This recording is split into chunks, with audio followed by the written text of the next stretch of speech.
Bismillahirrahmanirrahim. Assalamualaikum warahmatullahi wabarakatuh. Waalaikumsalam warahmatullahi wabarakatuh. La ilaha illallah, la ilaha illallah, la ilaha illallah, Muhammadur Rasulullah.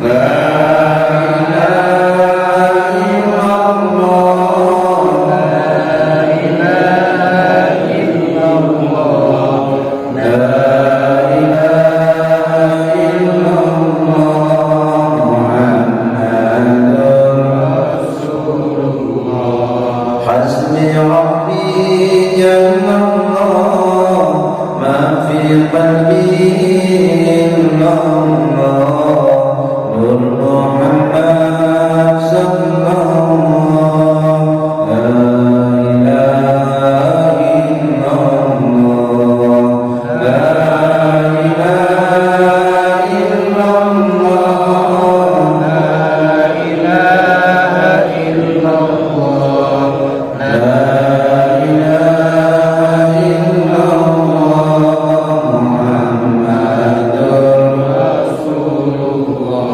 Alhamdulillahi rabbil alamin, nahmaduhu wa nasta'inuhu wa nastaghfiruh wa na'udzu billahi min shururi anfusina wa min sayyiati a'malina. Man yahdihillahu fala mudilla lahu wa man yudlil fala hadiya lahu. Asyhadu an la ilaha illallah wahdahu la syarika lahu wa asyhadu anna Muhammadan 'abduhu wa rasuluhu la nabiyya ba'dahu. Allahumma shalli wa sallim wa barik ala sayyidina Muhammad wa ala alihi wa ashabihi ajma'in, amma ba'du. Khawatir mukarramin, para alim ulama, para asatidz, para hujjah, pengurus DKM masjid dan yayasan Darul Ummah, jamaah salat subuh, bapak ibu yang mulia dan dimuliakan Allah Subhanahu wa taala. Bersyukur kita kepada Allah dan mengucapkan alhamdulillahirabbil alamin. Allah himpun kita di majelis yang mulia ini. Afdhalul biqa fil ardi ala itram masajiduha, tempat yang paling utama di muka bumi adalah masjid-masjidnya, tempat sujud, tempat salat beribadah kepada Allah Subhanahu wa taala. Semoga Allah kumpulkan kita semuanya kelak dalam surganya nanti. Salawat dan salam kepada Rasulullah Nabi Muhammad sallallahu alaihi wasallam, Nabi yang sangat mencintai umatnya, menyayangi umatnya, melebihi Nabi yang lain cinta dan sayang terhadap umatnya.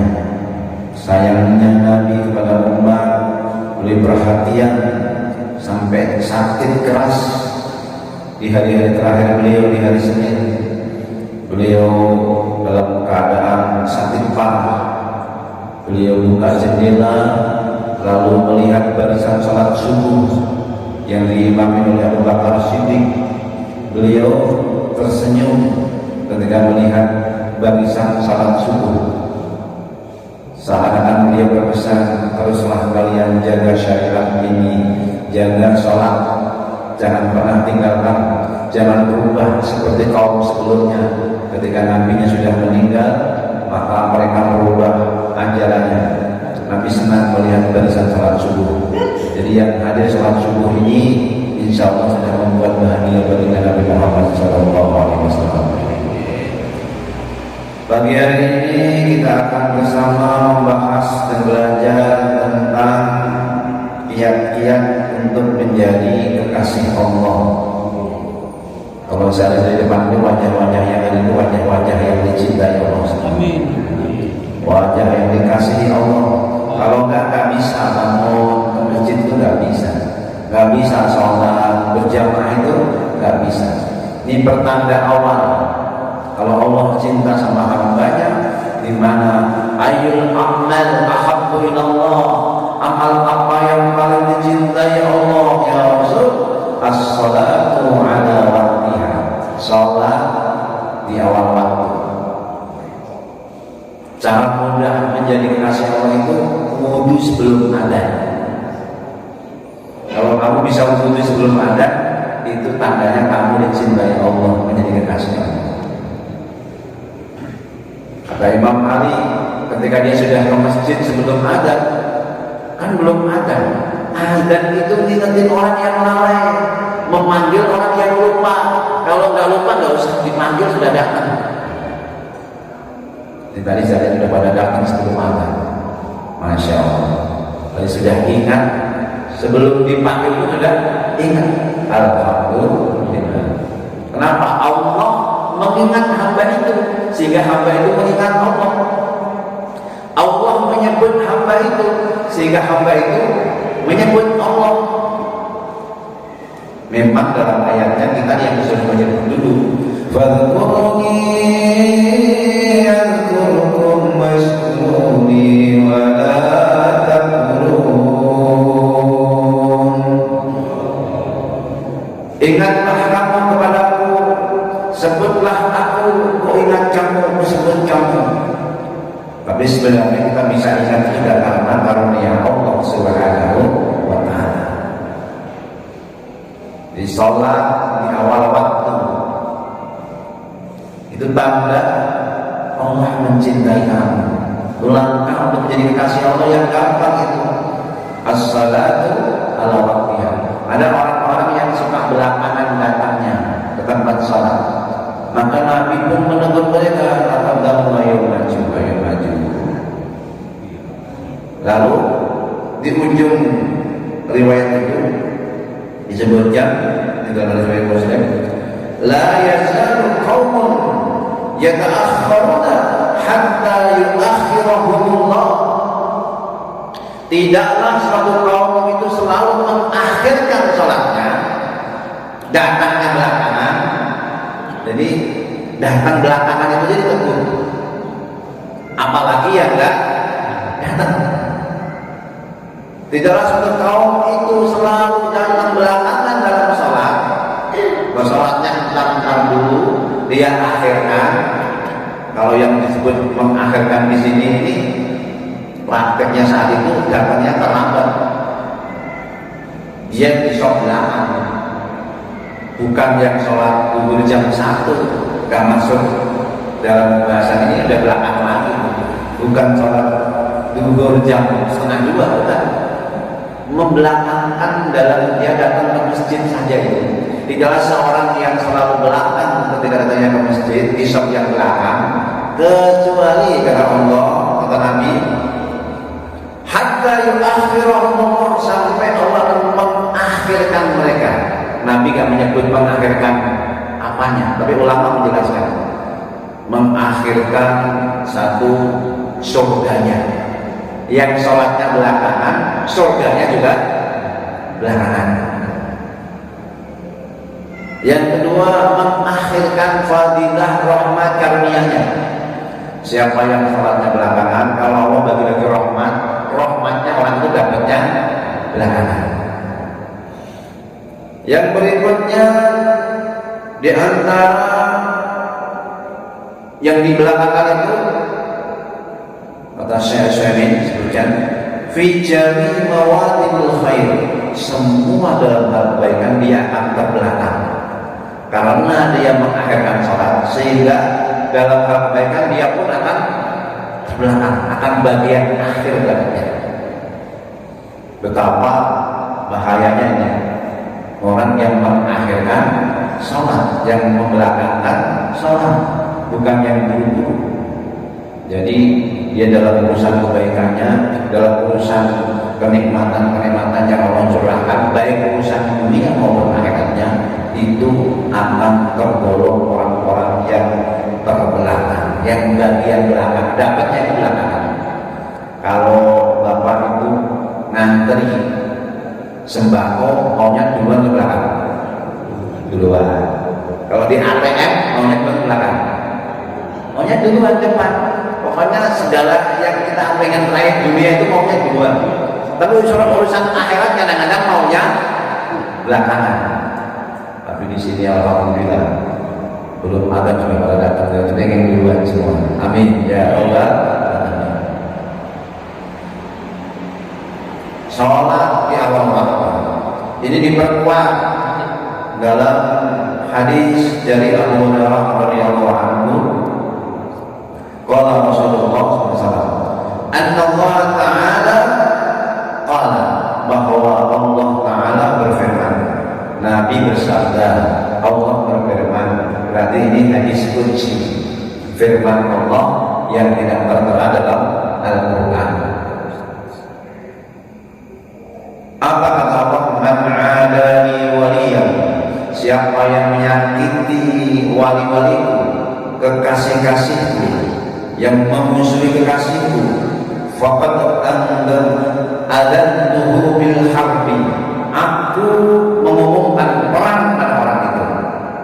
Hati-hati sama orang-orang yang mencintai Allah, kekasih-kekasih Allah, wali-wali Allah. Kamu sakiti dia, malati dalam bahasa kita.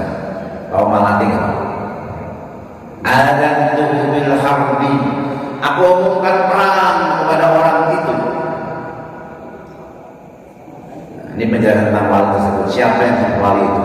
Kekasih tadi. Wa ma taqarraba ilayya 'abdi syai'un mimma iftaratu 'alaihi. Tidak ada amaliyah yang membuat dekat kepadaku yang lebih daripada apa yang aku wajibkan. Jadi wali-wali Allah itu cirinya menjalankan yang wajib dengan sempurna, menjalankan yang wajib. Jadi bukan dibayar wali yang bisa berbuat, bukan. Kalau itu mah ya cuman ya karomah yang diberikan pada orang tertentu, bisa jadi karomah, ya jadi juga kadang-kadang dari pertolongan bangsa jin juga bisa. Tapi ciri utamanya justru menjalankan yang fardu, sholat tepat waktu, zakat tepat waktu, ya puasa juga disempurnakan puasanya. Ini sebentar lagi Ramadan akan tiba. Yang masih punya hutang puasa bayar, jangan nunggu nanti keburu mati. Jangan nunggu kapan keburu dikapani. Bapak Ibu tahu nggak kenapa disebut kain kapan? Karena nggak tahu pakainya kapan. Maka jangan nunggu kapan. Ayo tunaikan kewajiban. Kalau ada orang punya kewajiban pada kita, maunya kita buru-buru supaya orang itu menunaikan kewajiban. Ada orang punya hutang sama kita, sudah jatuh tempo, maunya cepat dibayar atau menunggu tanggal. Cepatnya, maunya cepat dibayar maunya. Nah kita ini punya hutang sama Allah, tapi entah nunggu, sabar, nunggu rojabnya, ayo tunaikan. Kenapa entah?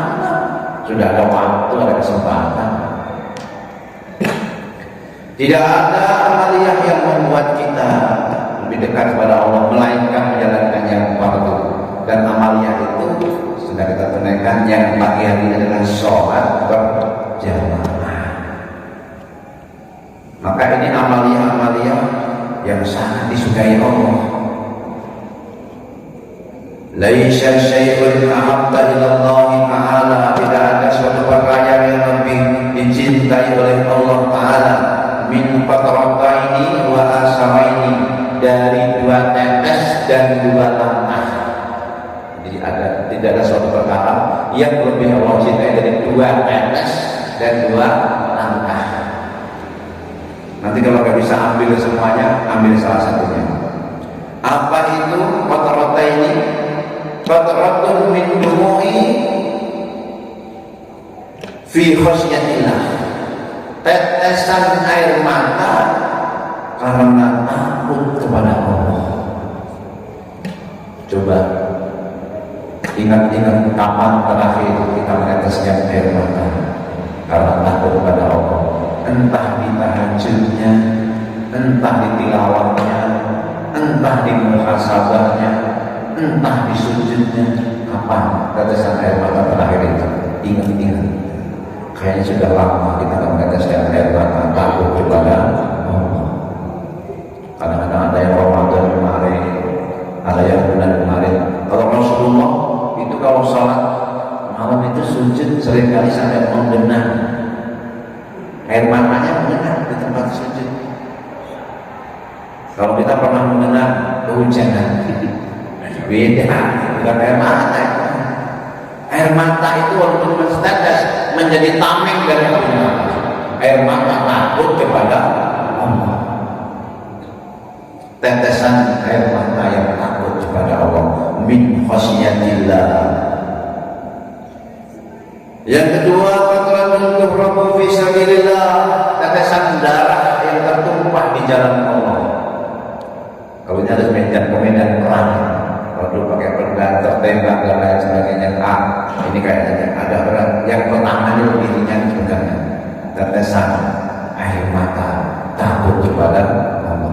Orang yang sudah biasa tilawah, kadang-kadang ada masa di tilawah itu dikasih kebahagiaan, menetes air mata. Air mata itu ada dua, bisa air mata karena bahagia, ada juga karena takut. Nah, takut bercampur bahagia itu bisa jadi. Saya ingat jadi burung pipit yang menangis. Kenapa burung pipit itu menangis? Karena sarangnya terporak-porandakan kena angin. Dia lagi tidur, kalau terbangun langsung terbang, itu pohon terporak-porandakan bersama sarang-sarangnya. Burung pipit pun menangis. Ya Allah, kenapa sarang yang segini-gininya dihempas oleh angin utusanmu? Burung pipit pun menangis, rumahnya diobrak-abrik. Lalu dijawab sama Allah, Pit, burung pipit, kamu nggak tahu pas kamu lagi tidur tadi itu ada ular yang mau memakan kamu. Allah selamatin kamu dengan memutus angin sehingga sarang pun kurang dan kamu terbang, tapi kamu selamat dimakan ular. Pilih mana? Sarangnya utuh tapi dimakan ular penghuninya, atau pilih sarangnya yang rusak penghuninya selamat? Halo, pilih selamat ya. Akhirnya burung menangis karena kasih sayang Allah. Tahu hikmah di balik kejadian itu. Banyak kejadian-kejadian yang kadang-kadang menurut kita itu tidak baik, padahal baik di sisi Allah Subhanahu wa ta'ala. Asa takrahu syai'an wa huwa khairun lakum, wa asa tuhibbu syai'an wa huwa syarrun lakum, wallahu ya'lamu wa antum la ta'lamun. Boleh jadi kamu benci sesuatu padahal itu baik buat kamu. Boleh jadi kamu cinta sesuatu padahal itu buruk buat kamu. Allah Maha mengetahui sementara kalian tidak mengetahui. Lemahnya badan ini kadang-kadang membuat kita tidak senang, entah karena sakit dan lain sebagainya. Tapi itu wujud kasih sayang Allah Subhanahu wa ta'ala supaya kita kembali kepadanya. Ada orang-orang sekalian kita yang kadang-kadang membenci, membuat jengkel kita. Tapi itu caranya Allah supaya kamu kembali nyadar sama Allah. Kita ini kadang-kadang sombong dengan kekuatan kita, kadang-kadang pede dengan kekuatan kita. Tapi ketika terbentak begitu baru mengatakan la haula wala quwwata illa billah. Baru menang yang namanya qul huwallahu ahad,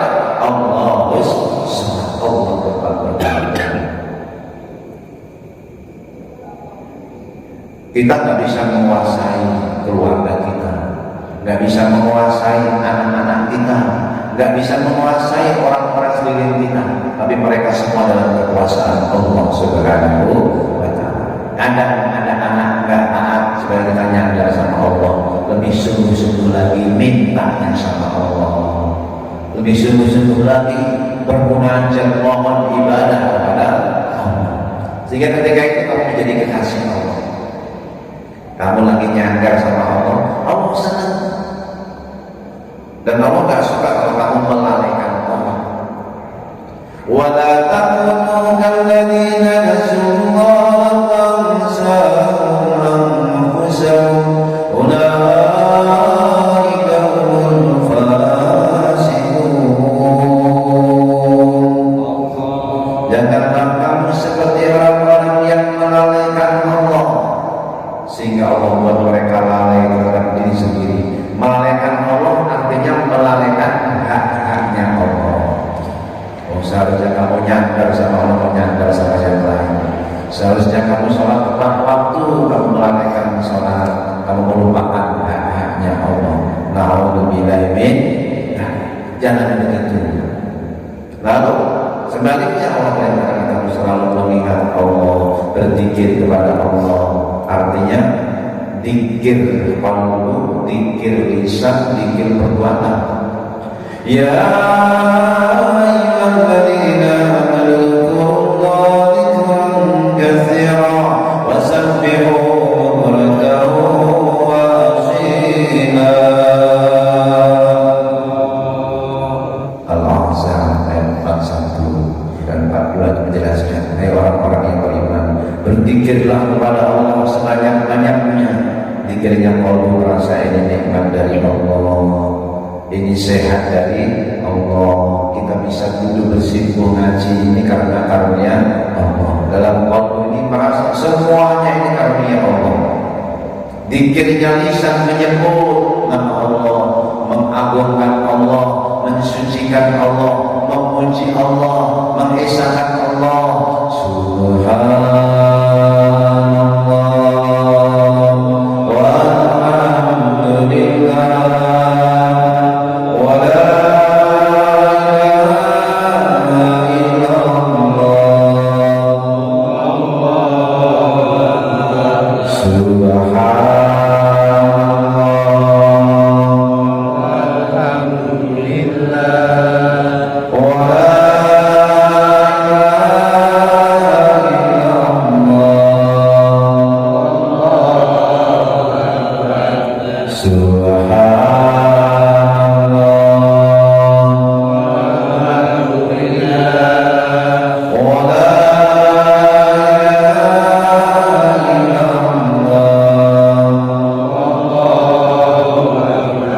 Malaikat yang lewat di Pondok Aren pada mampir ke Masjid Bani Umar, mencium bau harum mereka yang berzikir dan majelis ilmu.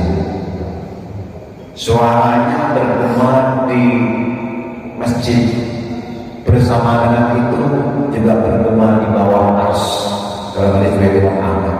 Dan ketika menyebut, lisan ini menyebut nama Allah, Allah pun menyebut nama-nama kita semuanya.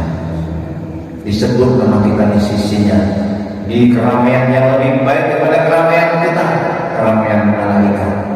Dan Allah pun bertanya kepada malaikat itu, bukan karena nggak tahu, Allah nggak memberitahu. Ngapain mereka pada ngumpul di masjid itu?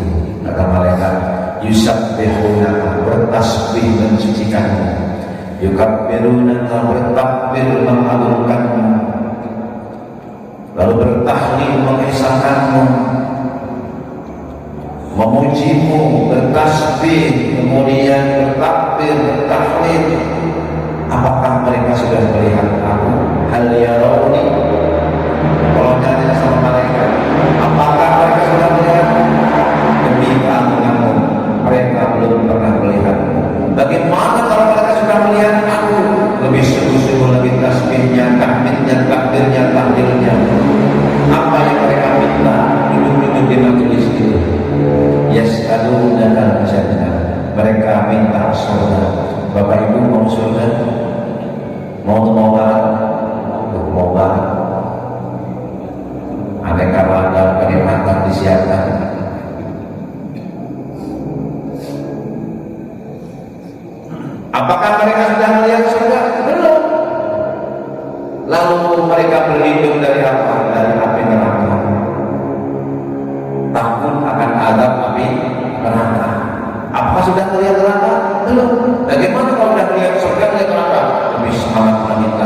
tasbihnya, takbirnya, tahlilnya, zikirnya, ibadahnya.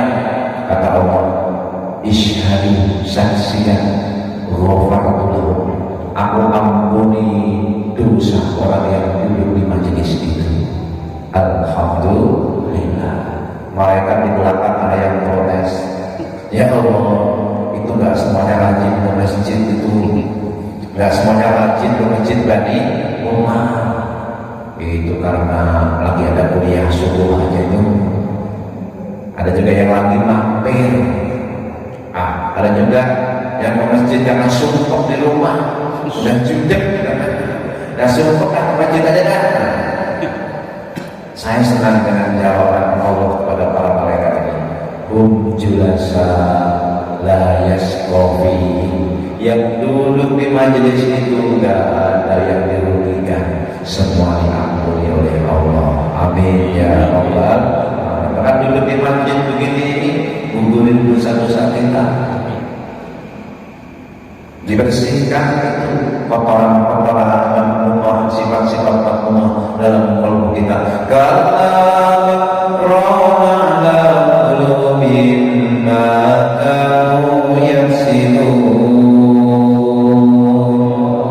Sekali-kali jangan maksiat, jangan berbuat dosa. Setiap dosa itu ada noda hitam.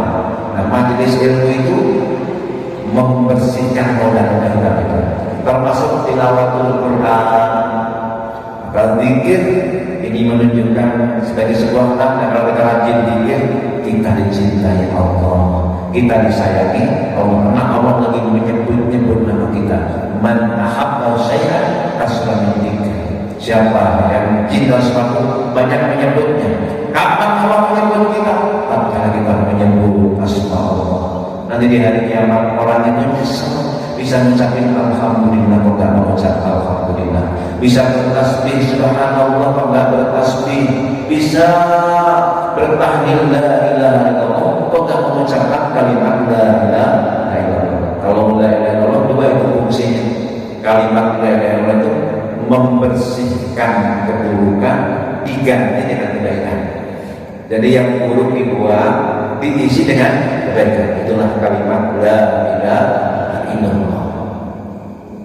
Kalau menyebut nama la ilaha illallah, zikir la ilaha illallah, itu jangan hanya di lisan, pastikan dalam kalbu kita. Tidak ada yang mencipta ini semua kecuali Allah. Tidak ada yang memelihara ini semua kecuali Allah. Tidak ada yang membuat jantung ini berdenyut kecuali Allah. Tidak ada yang menghidupkan dan mematikan kecuali Allah. Yuhyi wa yumiit. Allah yang menghidupkan, matikan. Jadi mati bukan karena corona. Buktinya banyak mantan-mantan corona yang masih hidup. Ya kan? Yang senyum-senyum itu mantan corona. Mantan kena corona masih hidup. Wow, umurnya udah di atas 60, di atas 70 masih hidup. Allah masih menghidupkan karena Allah yuhyi wa yumiit. Kehidupan kematian ada di tangan Allah. Jadi banyaknya kita zikir termasuk tilawah, karena Abdul Dzikri tilawatul Quran. Selain la ilaha illallah, seutama-utamanya zikir dari Allah, ada juga hadis yang lain, seutama-utamanya zikir membaca Al-Quran. Kalau intensitasmu baca Al-Quran tambah, tandanya Allah mencintai kamu, Allah menyayangi kamu, Allah cinta sama kamu.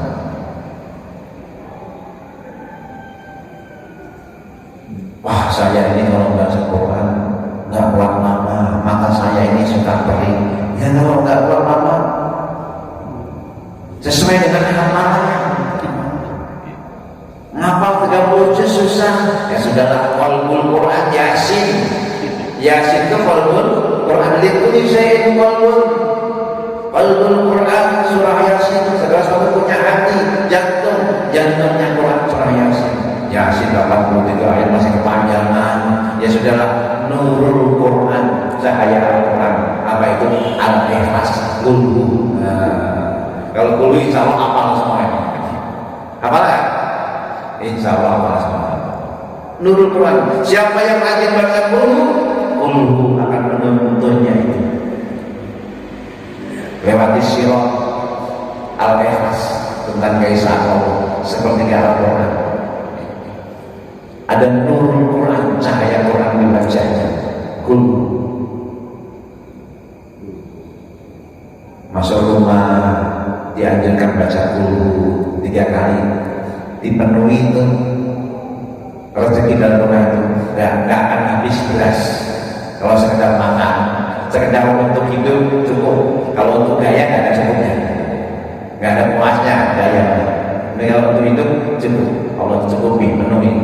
Bukan hanya al-waqti, kul juga sama dalam riwayat dalam tafsir Marahul Nabi ditulis oleh Imam Nawawi tentang keutamaan surah Al-Ikhlas. Sudah masuk rumah baca Al-Ikhlas 3 kali. Sudah diamalin belum? Halo? Udah belum? Belum tahu ilmunya. Tahunya amalin. Qul huwallahu ahad, Allahus samad, lam yalid wa lam yulad wa lam yakul lahu kufuwan ahad. Dalam tafsir Al-Quran cukup sekali, dalam tafsir Ibnu Katsir 3 kali. Ambil yang 3 kali ketika masuk di dalam dan ketika sebelum keluar. Kenapa Allah tempat bergantung? Kesehatan kita bergantung sama Allah, rezeki kita bergantung sama Allah, tarbiyatul aulad, pendidikan anak-anak kita bergantung sama Allah, hidup mati kita bergantung sama Allah. Semuanya yang ngurus Allah. Itulah makna Allah Subhanahu. Sementara Allah tidak bergantung sama yang lainnya. Lam yalid wa lam yulad, tidak beranak, tidak diperanakan. Wa lam yakul lahu kufuwan ahad, tidak ada yang setara dengan Allah. Allah kalau mau kasih jalan keluar, kadang-kadang itu jadi luar pemikiran kita. Apa yang kita rencanakan, kadang-kadang malah tidak terjadi. Yang tidak kita rencanakan justru terjadi. Itulah Allah itu wa lam yakul lahu kufuwan ahad. Nah, ada yang setara dengan Allah. Saya membuat buku dari disertasi yang dakwah wasatiyah bagi generasi dengan perspektif Al-Quran, jadi moderat perspektif Al-Quran. Wah, sudah saya siapkan. Saya sudah dulu. Ini nanti saya coba tawarin. Gak ada yang beli juga. Kadang-kadang kita nggak nawarin. Tahu-tahu ada yang pengen beli. Maksudnya nggak tahu-tahu saya beli 40 mau buat hadiah. Padahal kita nggak nawarin. Nah kalau Allah mau ngasih itu kita nggak usaha pun dikasih. Usaha kita bagaimana itu menjadi amal soleh di sisi Allah Subhanahu wa Ta'ala. Kembali lagi. Jadi tidak ada 2 tetes yang lebih Allah cintai daripada 1 tetesan air mata takut kepada Allah dan tetesan darah berjuang di jalan Allah. Kenang-kenanglah kapan terakhir air mata ini menetes takut kepada Allah. Entah pas tilawahnya, entah pas sujudnya, pas pikirnya. Kalau belum pesan Nabi, menangislah kamu karena kamu gak bisa menangis. Menangislah kamu karena kamu gak bisa menangis, menunjukkan kerasnya hati ini. Yang kedua, tidak ada langkah asar, bekas-bekas yang lebih Allah sukai kecuali 2 bekas. Apa itu? Asarun fi sabilillah ta'ala, 1 asar langkah di mana dia berjuang di jalan Allah. Ini kayak butuh kekuatan, butuh skill, pakai senjata. Tapi yang kedua itu lebih ringan. Asarun fi faridatin min faraidillah ta'ala, bekas-bekas menjalankan 1 fardu yang belum melakukan, termasuk sholat fardu. Tadi Bapak Ibu kesini ada yang jalan kaki, ada yang naik motor, naik mobil. Itu jalan kakinya dihitung nggak? Halo? Dihitung nggak? Bapak hitung? Nggak ada. Tapi Allah hitung. Dihitung aja Bu. Pak.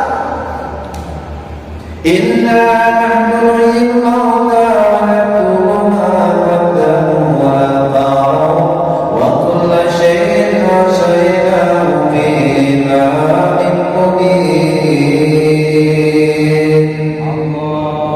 sesungguhnya kami yang menghidupkan yang mati dan kami tulis bekas-bekas mereka, bekas langkah kami, bekas duduk ini ada bekasnya, atharahum, bekas sujud. Innallaha harraman nar ala asari sujud. Allah haramkan api neraka membakar bekas-bekas sujud. Bekas sujud itu ada bekas sujud, tapi bukan jidat hitam ya. Karena dia maknanya wah jidat saya nggak hitam nih, nggak ada bekasnya. Jangan bukan itu. Ada yang menerangkan yang namanya bekas sujud ya jidat itu bekas sujud. Lalu jamaahnya bikin jidatnya hitam semua. Allah Akbar. Saya punya murid, tahu jidatnya hitam. Dan tanya kenapa? Tahunya kejedot pintu. Bukan makna bekas sujud. Kalau dulu itu ada pasirnya, sujud di pasir. Yang kedua adalah antal to'ahoka walau biwajihin tolikin. Wajah bekas sujud itu kalau dipandang nyenengin, wajahnya senyum, itu wajah bekas sujud. Ketemu saudara itu nyenengin, itu bekas sujud. Dan kalau begitu cuma jidatnya doang dong, nanti yang nggak kebakar. Kan jidat wajah ini sujud ditumpang sama yang lainnya, tangan menopang, kaki menopang, maka anggota sujud ada 7, bukan hanya di sini semuanya. Insya Allah yang rajin sujud itu terbebas dari api neraka. Kata Allah, dan Nabi gak akan membakar itu api neraka bekas-bekas sujud. Langkah kaki ke masjid, syukur-syukur melangkahnya sebelum ada, itu yang lebih utama. Seandainya terpaksa agar berberangkat boleh, tapi itu pulang itu sudah kurang utamanya, masih kurang. Bagusnya sebelum ada, bagusnya nanti dapat sholat sunnah qobliyah, dapat sholat sunnah tahiyatul masjid. Kalau asar apalagi itu bisa sholat sunnah 4 rakaat. Siapa yang sholat sunnah 4 rakaat sebelum asar, berarti hamba itu dirahmati Allah, turun rahmat Allah sama hamba itu, jadi sayang sama Allah, kekasih Allah. Jangan orang yang sholat sunnah qobliyah asar 4 rakaat, yang dia sholat itu kekasih Allah. 2 langkah yang paling Allah sukai, langkah fisabilillah, langkah menuju yang diperlukan Allah. Bukan hanya langkah salat, karena ada juga langkah majelis ilmu, hukum menuntut ilmu apa? Wajib. Thalabul ilmi fardhatun ala kulli muslim. Menuntut ilmu itu adalah hal yang fardu bagi setiap muslim. Dalam yang lain tambahkan wal muslimah, tambahnya muslimin dan muslimah. Man tatahhara fi baiti, siapa yang bersuci dari rumahnya, summa masa ila baitin min buyutillah, lalu dia menuju melangkah kaki menuju satu rumah Allah, lihat dia fardun min faradillah, menunaikan salah satu yang Allah fardukan, baik salatnya, talabul ilmi, dan khutwatahu, langkah kakinya, tahudul bil fatihah wa tarqaw bil darajah, menjadi penggugur dosa dan peningkat derajat. Jadi langkah kaki Bapak Ibu di sini ini menggugurkan dosa-dosa dan meningkatkan derajat di sisi Allah Subhanahu wa taala. Maka yang utama sebenarnya kalau dekat bagusnya jalan. Dan kalau saya dari Ciledug ke sini jalan ya nanti malah nggak sampai khawatirnya. Yang jauh ya boleh naik kendaraan, itu insya Allah kendaraan pertamanya diikut juga. Putaran rodanya ada hitungannya di sisi Allah Subhanahu wa taala. Iya bensinnya pertama, premiumnya insya Allah. Yang goes itu ada hitungannya. Jadi al-ajru ala qadri ta'bid, pahalanya sesuai dengan capeknya. Maka dulu ada sahabat yang ada rumahnya jauh, ada onta, disiapin onta, kok kamu nggak mau nih kalau saya kasih onta? Enggak, saya tahu bahwa saya langkah kakiku ini dihitung di sisi Allah. Kemudian ini banyak saksi-saksinya, kerikil-kerikil, tanah-tanah ini menjadi saksi. Maka yang rumahnya dekat pun setelah mendengar itu, dia pengen putar jauh, lewat jalan yang lain, biar pahalanya banyak. Dan dosa-dosanya. Sampai seperti itu. Satu, tunaikan yang fardu. Ciri hamba yang dikasih Allah menunaikan yang fardu, menyempurnakan yang fardu. Lalu setelah itu kata Allah, kata baginda Nabi Muhammad SAW, wa ma yazalu 'abdi yataqarrabu ilayya bin nawafil hatta uhibba. Tidaklah hambaku mengerjakan, menambahkan dengan yang sunnah kecuali hamba itu akhirnya sampai disayang oleh Allah, dicintai oleh Allah, menjadi kekasih Allah. Jadi setelah menunaikan yang fardu, dia tambahkan yang sunnah. Yang fardu tunaikan, ditambahkan yang sunnah. Jangan kembali kerjain yang sunnah, kehilangan yang fardu. Jangan. Bukan kekasih Allah namanya. Hati-hati nih, malam tahun baru di mana-mana muhasabah, zikir sampai tengah malam, habis itu makan-makan, tidur, subuhnya lewat. Itu namanya golek unceng kelangan belek. Apa itu? Cari jarum kehilangan tampak itu. Jangan sampai. Silahkan muhasabah, silahkan zikir, silahkan sholat tasbih, tapi subuhnya tetap dijaga. Karena Pak, subuh itu utama. Man sholat subha fi jama'atin wa bi nikmatillah. Sholat subuh berjamaah dalam jaminan Allah. Kalau hari ini yang sholat jamaahnya mati, dijamin masuk surga. Dalam jaminan Allah. Kegiatannya hari itu, hidup matinya dia dijamin fi nikmatillah, di dalam jaminan Allah Subhanahu wa ta'ala. Sebisa mungkin jangan tinggalin subuh berjamaah. Ada yang nanya kalau yang lain juga jaga. Nanti ada juga utamanya yang dulu nanti dimasak, dia akan dinaungi yang dulu. Yang asal, asal tidak boleh keutamaan. Mantaraka sholat al-asri pada kami amal. Siapa yang tinggalin sholat asar hapus seluruh amalnya. Siapa yang jaga sholat asar berteni, dia akan terhindar dari api neraka, dimasukkan ke dalam surga. Manshallah berteni, dua yang dingin itu subuh sebelum panas, asar setelah panas. Asar penutup amal. Jadi yang subuh asalnya berjamaah, dicatat amalnya salat. Kaifa taraktum ibadi, bagaimana meninggalkan hambaku. Taraktum mau yusallun, wajibtuhum mau yusallun. Aku tinggalkan mereka dalam keadaan salat. Aku datang ke mereka juga salat. Catatannya salat. Tingginya itu salat. Itu utamanya. Yang fardu tunaikan, yang sunnah tambahkan, sempurnakan. Kalau itu sudah dijalani, hatta uhibba, kata Nabi. Atau di sini kan hadis qudsi, ya saya sebutkan Nabi, benar. Kata Allah juga benar. Karena ini sabda Nabi yang memang mengutip dari firman Allah Subhanahu wa ta'ala dalam hadis qudsi. Sampai aku mencintainya, sehingga aku mencintai hamba itu, karena dia sudah menunaikan yang fardu dan menambahkan yang sunnah. Dan kalau itu sudah terjadi, sudah menunaikan yang fardu dan yang sunnah, Allah berfirman, fa idza ahbabtu, kalau aku sudah mencintai hamba itu, kuntu sam'ahu alladhi yasma'u bihi, aku menjadi pendengaran sehingga dia mendengar dengan pendengaranku. Kalau penjelasannya pendengaranku yang didengar yang baik-baik saja, tapi juga dalam mana yang jauh pun bisa didengar oleh dia. Maka umat ceramah di Madinah, pasukannya di Irak itu bisa dengar. Dia lagi menggunakan pendengaran Allah. Dan Umar saat itu juga menggunakan lisannya Allah.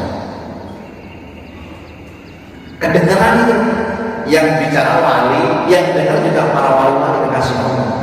Ayo maju, nggak pakai handphone, nggak pakai mic, dengar, nggak pakai bluetooth, dengar.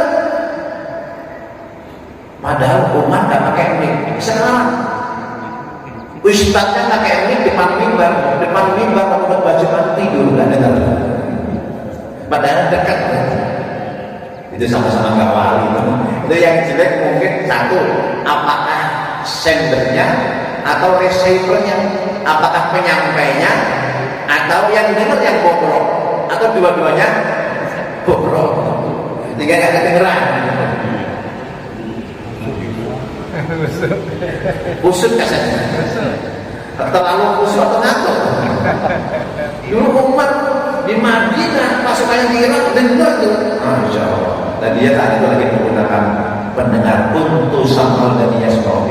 Aku menjadi pendengar yang dia mendengar dengan benar. Wa basarul ladzi yubsir bih. Aku menjadi penglihatannya yang dia memandang dengannya. Ada seorang yang paling dikasih Allah.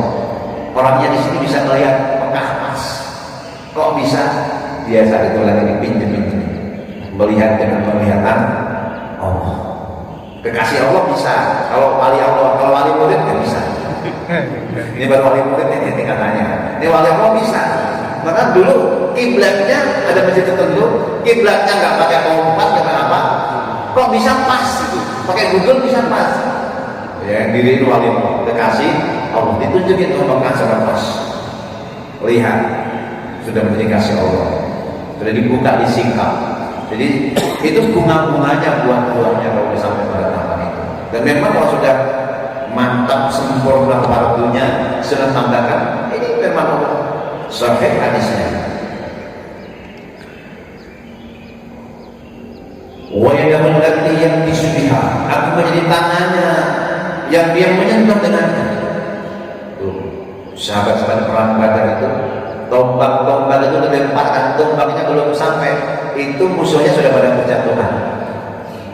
Wa ma ramaita id ramaita walakin Allah rama. Ketika kamu melempar, itu bukan kamu yang melempar, sebenarnya Allah yang melempar. Jadi Allah menjadikan tangannya itu yang melempar dengan itu. Kamu bukan yang melempar, hanya Allah yang melempar itu. Sebagian yang lain itu menyaksikan langsung ada malaikat-malaikat yang berbaju putih, penunggang-penunggang kuda, yang itu bukan sahabat yang biasa dia lihat. Ini nggak pernah saya lihat dari pasukan-pasukan seperti ini. Malaikat, bantuan-bantuan dari Allah Subhanahu wa Ta'ala. Walijrahul lati yamshiha. Aku menjadi kakinya dia berjalan dengan kaki itu. Dulu saya nggak percaya. Ada orang dari Bogor ke sini kok cuma 5 menit. Dulu nggak percaya. Tapi setelah saya baca Al-Quran, saya pahami, ternyata itu ada. Saya dulu kayak gitu, itu ada. Dulu. Padahal itu sudah mulai S2 waktu itu. Tapi belum belajar ilmu yang lebih detail. Kan dulu Nabi Sulaiman pernah membuat sayembara. Siapa yang bisa mendatangkan singgasana Balqis paling cepat, kata jin Ifrit itu yang paling cepat, jin Ifrit itu bertingkat-tingkat jin juga itu. Anak tiga biji qabla takmu memang komik. Aku datangkan singgasana itu, engkau berdiri belum duduk sudah sampai. Cepat ya, lintas wilayah, lintas negara, berdiri duduk dan nyampe. Itu ilmunya udah luar biasa jin ini. Tapi ahli ilmu dia berkata, ana ati kabi qabla ayyat adda ilaika tahu. Aku datangkan kamu kedip belum mulai nyampe. Tempat mana itu? Berdiri, duduk, apa kedip mana? Kedip ahli ilmu, kedip nyampe karena bukan dia yang mindahin barang. Kalau sekarang baru bisa mindahin tulisan, mindahin gambar pakai WA. Nah kalau mindahin barang pelorong waktu. Itu ada ilmunya, ada Al-Quran bilang. Maka saya percaya semenjak itu, ternyata 5 menit sampai sini itu bisa. Dan kita mungkin satu akan mengalami pas lagi kepepet, Allah cepatkan itu. Bisa bagi Allah sangat mudah. Kenapa dia lagi berjalan dengan kaki di mana Allah pinjamkan kakinya. Rizqahul ladzi yang sidiha kekasih Allah, wali-wali Allah.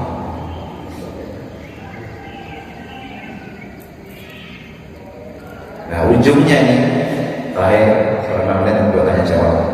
Wa idza sa'alani a'taitu.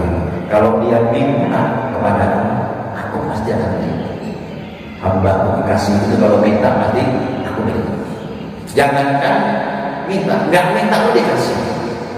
Saya jadi ingat bahwa muadzin tukang adzan itu lehernya panjang di hari kiamat nanti. Tapi muadzin itu banyak kalah sama tukang sapu. Beda saja tadi ada tukang adzan itu lehernya panjang.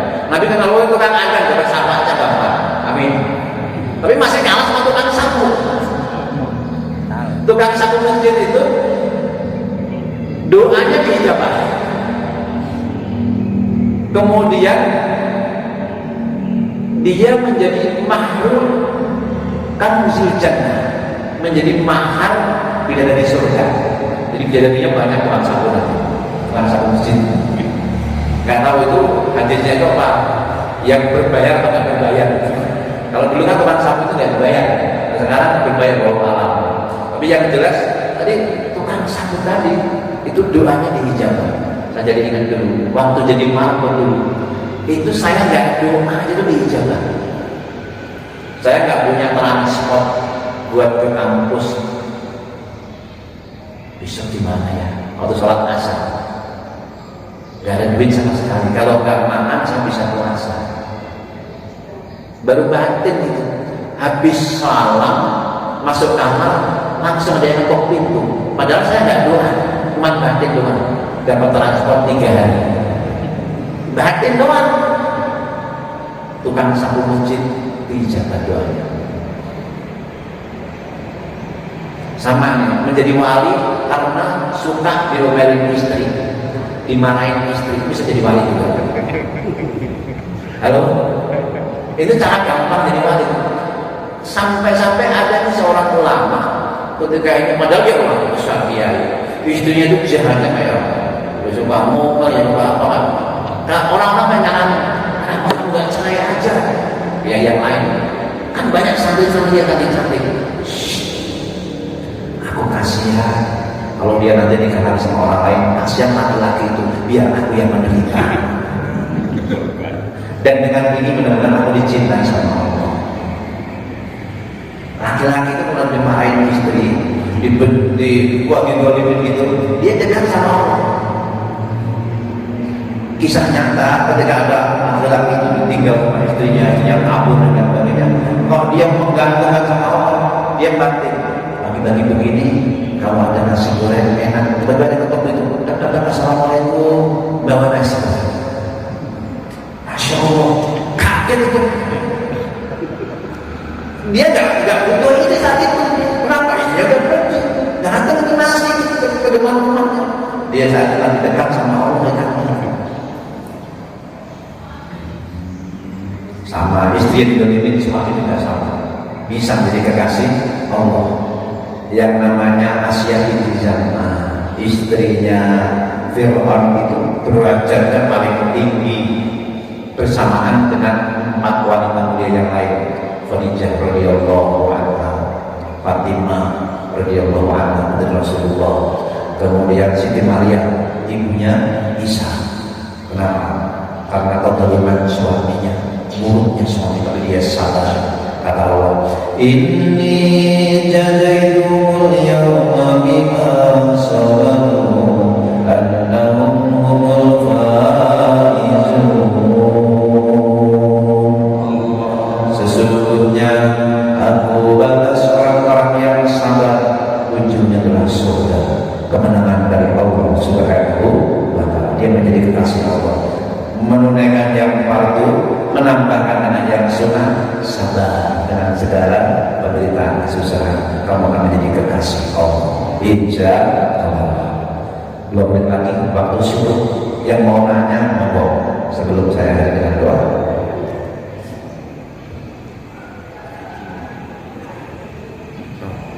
Ada? Silakan Pak Ji. Assalamualaikum warahmatullahi wabarakatuh. Waalaikumsalam.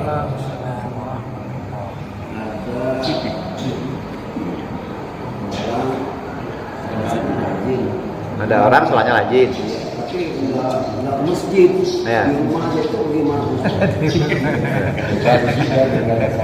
Sholatnya rajin, tapi nggak ke masjid, di rumah aja. Bahkan punya alasan. Kenapa ke masjid? Imamin istri. Alasannya imamin keluarga, imamin istri. Itu tidak sesuai sunnah. Satu. Yang nggak sempurna, yang kuat itu nggak sempurna berarti dia. Sempurnanya kan di masjid. Laki-laki soleh itu sholatnya berjamaah di masjid. Kalau berjamaahnya di rumah namanya laki-laki solehah. Yang soleh masjid, yang sempurnanya ke masjid. Nggak sempurna, nggak sempurna. Aku betul-betul pengen membakar rumah orang-orang yang ketika ada di pemandangan dia nggak mau ke masjid. Maka ulama itu sebenarnya dua membagi hukum sholat berjamaah bagi yang sehat fardu wajib. Ada yang menganggap fardu ain, ada yang menganggap fardu kifayah. Nah, kalau fardu ain itu wajib semua. Tapi kalau fardu kifayah sudah ada yang wajib, yang lain gugur. Tapi kalau dilihat dari teks hadisnya la sholat dari jari masjid ila fil masjid, nggak ada sholat, nggak sah sholat dengan masjid kecuali di masjid, maka nggak sah itu sholatnya. Tapi ulama yang lain berpandangan bukan nggak sah tapi nggak sempurna. Jadi la yatim, nggak sempurna itu sholat orang yang di rumah walau dia tetangga masjid. Seberapa jauh tetangga masjid? 40 rumah dari masjid itu, ke kanan, ke kiri, ke depan, ke belakang, 40 rumah berarti tetangga masjid. Kalau wilayah-wilayah modern tetangga ini kayaknya ke sana itu 40 ketemu masjid yang lain kan? Ke sana juga ketemu masjid yang lain, sana itu tidak sama. Jadi kita kayaknya nggak bisa lewat masjid, harus. Jadi kalau nggak sakit, nggak ketiduran, tunaikan sholat di mana ada di mana.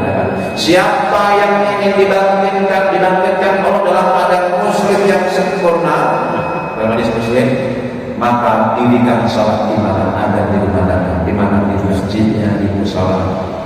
Laki-laki, perempuan boleh berjamaah, di rumah juga boleh. Dalam hadis Qauliyah riwayat Abu Dawud, terutama masjid fi qabriha, terutama masjidnya perempuan, bagi perempuan adalah di kamar paling dalam. Tapi dalam hadis fiqhiyah, dalam riwayat Imam Bukhari, itu Aisyah radhiyallahu anha menuturkan kami pulang dari masjid ketika kami tidak saling mengenal, jadi masih gelap. Sementara Nabi pulangnya ketika matahari terbit sudah syuruk, baru pulang. Artinya para istri Nabi juga pada ke masjid. Beliau juga menuturkan kami dulu rajin ke masjid, suka ke masjid. Tapi zaman Utsman masjid sudah penuh. Masjid sudah penuh, sehingga kami pun sholat di rumah. Kenapa? Masjidnya sudah penuh. Pertanyaannya sekarang masjid sudah penuh belum? Nah, kalau belum ganteng istrinya ke masjid, ajak kerja, nah, anak-anak kita ajak. Ya sampai di situ aja. Kalau nggak mau, bukan urusan kita. La haula wala quwwata illa billah. Sudah ajak sampai di situ. Selebihnya kita pasrahkan kepada Allah. Jadi nggak sempurna itu. Alhamdulillah sudah sholat, tapi belum sempurna. Demikian. Cukup 3, 2, 1,5, 1 kita doa ya. La ilaha illa anta subhanaka inni kuntu minadh dhalimin. La ilaha illa anta subhanaka inni kuntu minadh dhalimin. La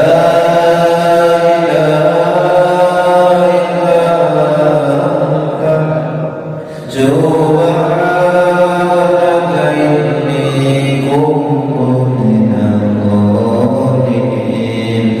Hasbunallah ni'mal maula, hasbunallah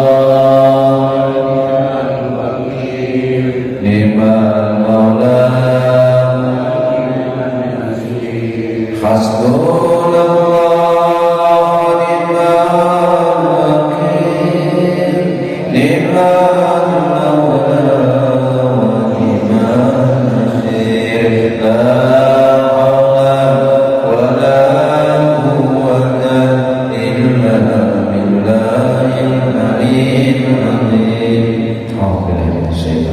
Bismillahirrahmanirrahim.